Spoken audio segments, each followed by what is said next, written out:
Ladies and gentlemen, Terra Luna Classic fam. Today I'd like to talk about the SEC lawsuit that recently was filed against Do Kwon and Terraform Labs. As always, if you enjoy the content, like it, subscribe, we give you the latest and greatest, and let's get into it. Now, I saw this article, right? And you know, I'm always discussed for Terra Luna Classic news or wasn't too much news. So instead we're gonna be touching base on this SEC lawsuit that a lot of people have been worrying about for a while. And it's, you know, against Do Kwon and Terraform Labs. Obviously they were the ones that owned the old Terra Luna before became Terra Luna Classic. And so, you know, this article is going off and saying like, you know, Lunk witnessed a sudden fall after the Securities and Exchange Commission on Friday filed a lawsuit against Do Kwon. From February 18, 2023, you're gonna see something very interesting, right? If I can go back here on the monthly chart. So we're gonna go back to February 18th-ish, and this is probably where we were around here in the 69 this day. We pumped, like we actually pumped, and then the market corrected the day after like. February 18th, we pumped it. It's so interesting when I discuss these news articles trying to fit their own narratives. It's so, like, it's nasty. I think that's the word I wanna put it. It's so nasty and demoralizing when you just see how much of these different news article places just try to put their own spin on just like the most negative possible news. Because guess what? Negative news, gentlemen. But also, guess what? This lawsuit is against Do Kwon. And you know, like, is there a massive sell-off coming in Terra Luna and Terra Classic? Guess what? Terra Classic is owned by these people. It's owned by all of the validators. That's who owns Terra Classic. And even further than that, who owns the blockchain?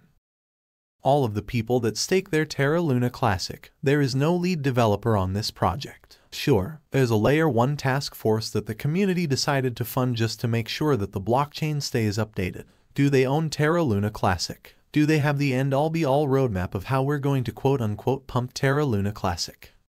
No, the community has. There's no legal liability to this kind of stuff. You can argue all day about the fact that it was about UST and it was about Luna back then and offering these crazy returns. We're not doing that anymore. The community is underway and in control of Luna Classic, and that's the way you see that despite the news, right?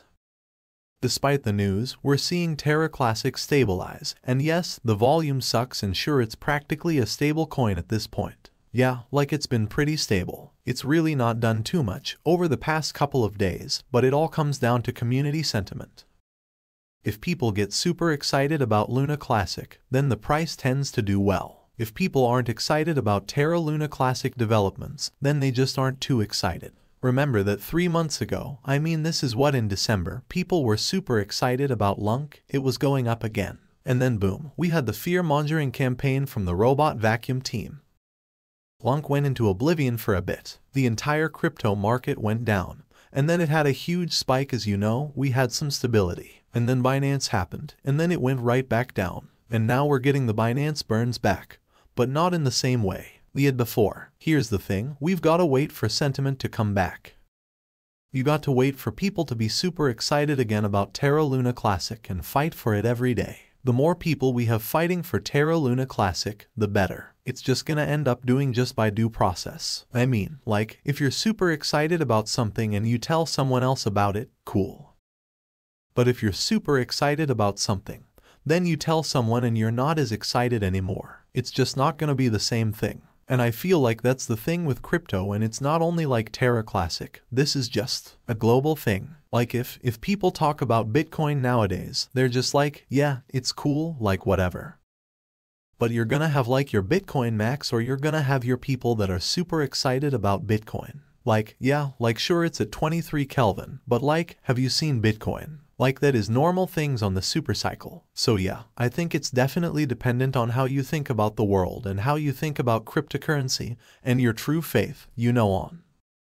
Where you see this technology headed based on fundamentals. That's what I feel is gonna be the biggest indicator for not only Terra Classic success, but just crypto success in general. Will we stay safe? That's all.